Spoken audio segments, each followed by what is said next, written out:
Oke, kembali lagi di Sok Jadi Pandit dan kali ini gue mau membahas review pertandingan Champions League, terutama dua pertandingan yaitu Real Madrid berhadapan dengan Napoli dan juga Manchester United berhadapan dengan Galatasaray. Tapi sebelum gue bahas kedua pertandingan ini, gue mau update dulu beberapa pertandingan lainnya di Champions League.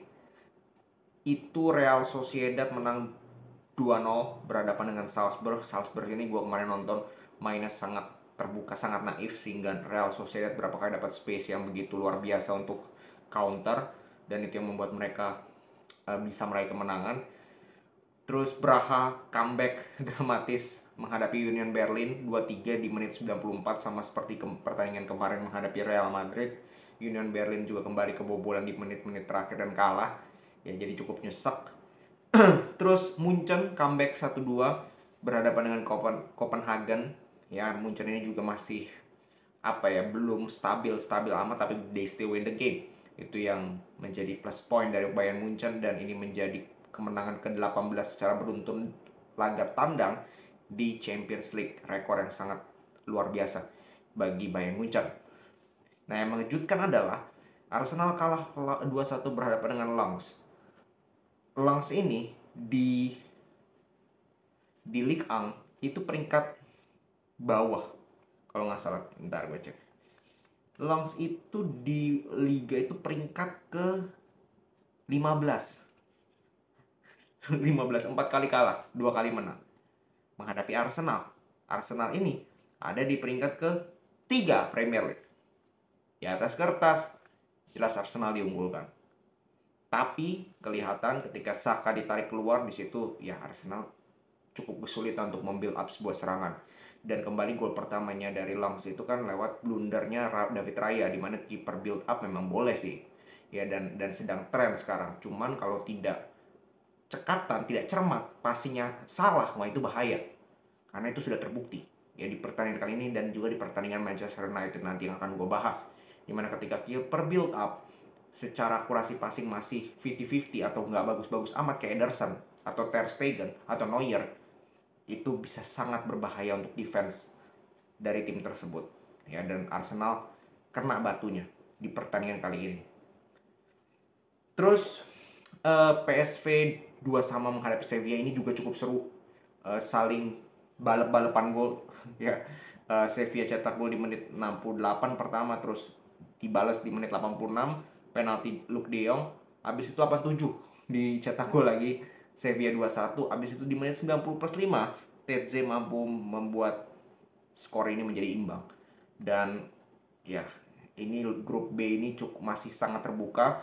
Lens di peringkat 1 dengan 4 poin, Arsenal berada di peringkat 2 dengan 3 poin, dan juga Sevilla 2 poin, PSV 1 poin. Jadi masih sangat terbuka. Nah, grup D itu Inter 1-0 Benfica. Inter ini banyak sekali peluang yang didapatkan oleh Lautaro, harusnya bisa lebih dari 1-0. Tapi ya gue nggak tahu, Lautaro ada 5 peluang, duanya kena tiang, satu mistar, tiganya mampu di save oleh satu back, duanya kiper. Jadi begitu banyak one on one situation dari Lautaro Martinez yang di pertandingan kali ini suek, tidak mampu menciptakan gol. Tapi secara overall Inter juga layak menang. Nah, kita masuk ke dua pertandingan. Kita bahas dulu Madrid-Napoli. Napoli itu musim ini tidak dengan Spalletti lagi, tapi dengan Rui Garcia, mantan pelatih Al Nassr. Mereka tampil dengan praktis full team, kecuali dari lini pertahanan, ya itu Rahmani itu cedera, terus Juan Jesus juga cedera. Jadi ada dua pemain yang biasanya bermain di sektor pertahanan itu cedera, tidak bisa bermain. Real Madrid pun demikian, Alaba tidak bisa main, bahkan ya Alaba doang nggak bisa main di pertandingan kali ini. Jadi mereka bermain dengan 4-4-2 diamond. Ari Kepa di belakang, Carvajal, Rudiger, Nacho, dan Camavinga main di back kiri. Gue happy Camavinga main di back kiri karena dia hampir selalu main luar biasa di back kiri dibandingkan di gelandang, dan dia kemarin mainnya luar biasa. Di tengah ada Valverde, Tchouaméni, Kroos, dan di depan ada Bellingham, di belakang Rodrigo dan Vinicius Junior. Sedangkan Napoli, Alex Meret, Oliveira, Nathan Ostigard. Lalu Di Lorenzo, di tengah ada Zielinski, Lobotka dengan Anggisa, Zambo Anggisa, di depan Kvaratskhelia, Osimhen dan juga Politano. Paling praktis inti semua itu. Nah, kunci dari Real Madrid sebenarnya di beberapa pertandingan terakhir kita sudah tahu bahwa mereka suka keteteran menghadapi bola-bola atas, terutama di menit-menit awal, 15-20 menit awal di babak pertama maupun di babak kedua. Dan itu terlihat, ya, terlihat di pertandingan kali ini memang nggak banyak peluang dari Napoli.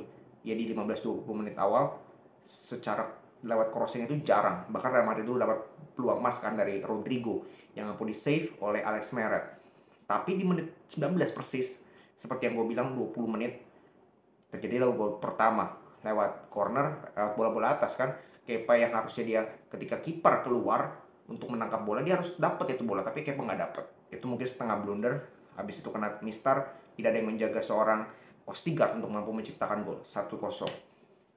Nah setelah itu Real Madrid mulai lebih mengambil resiko, lebih ngegas, tapi golnya dari Vinicius itu kan murni kesalahan passing dari Di Lorenzo ya kalau nggak salah, di mana mampu dipotong oleh Bellingham tidak egois, dia passing ke Vinicius, finishingnya bagus.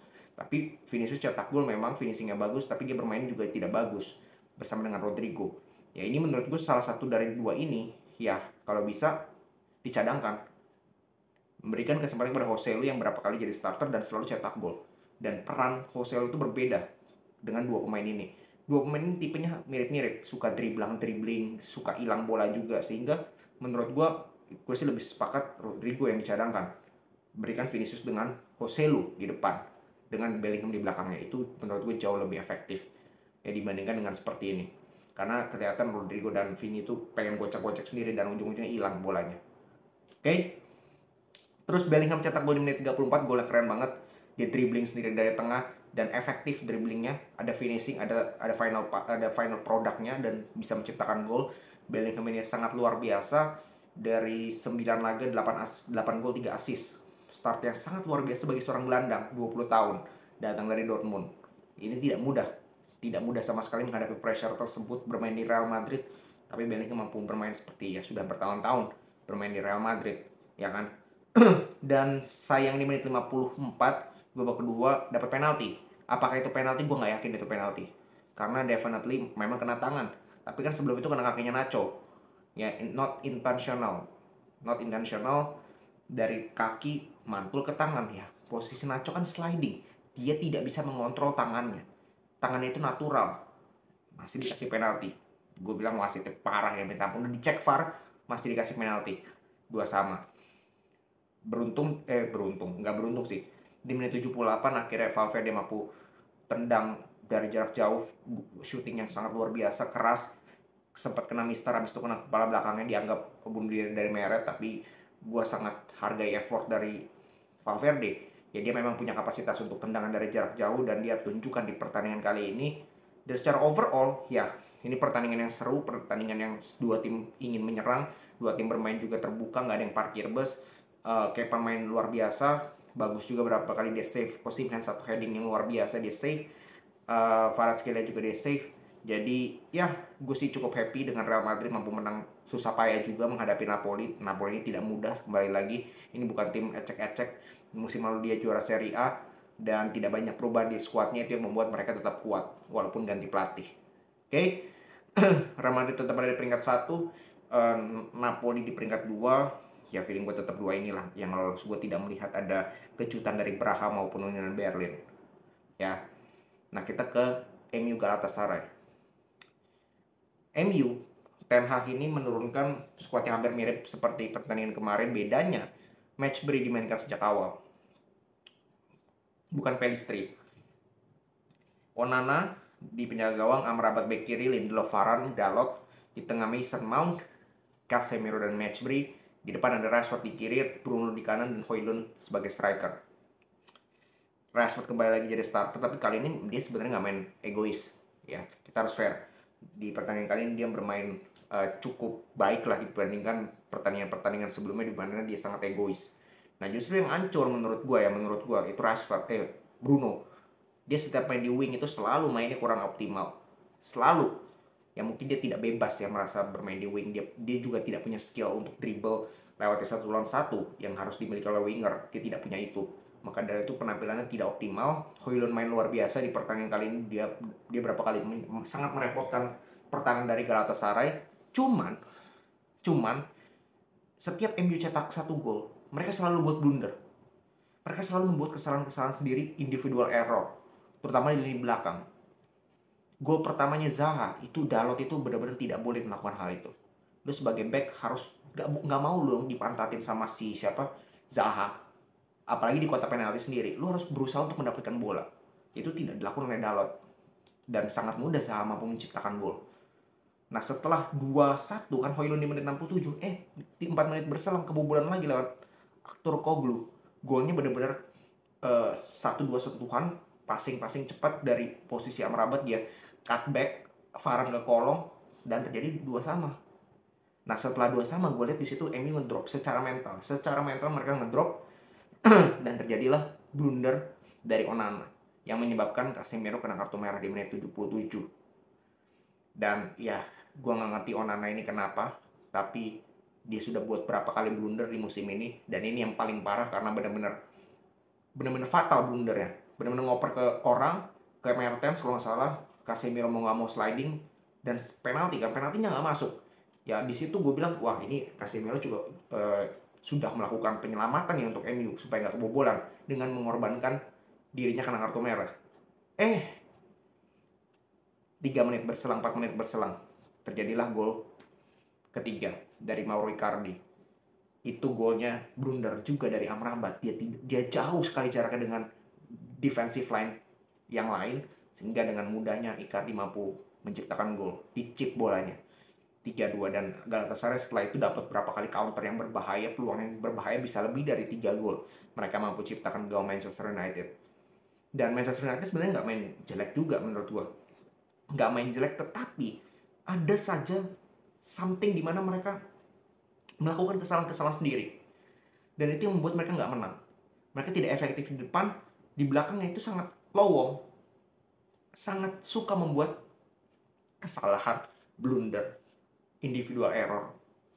Itu yang membuat MU ini, ya 3 kali kalah di kandang musim ini, it's not acceptable untuk Manchester United yang kita kenal kuat di Old Trafford musim lalu.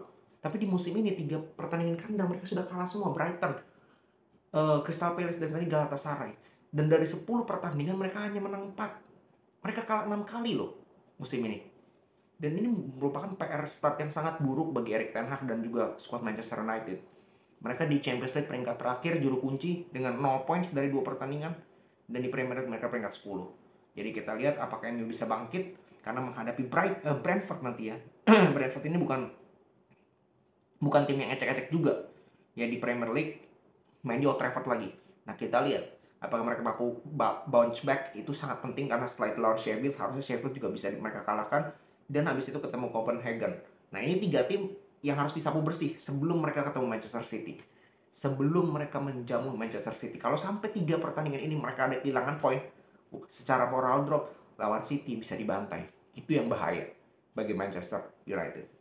Oke, segitu dulu video kali ini. Kita akan kembali ke besok. Ada beberapa pertandingan Champions League juga yang cukup seru dan nantinya gue akan bahas.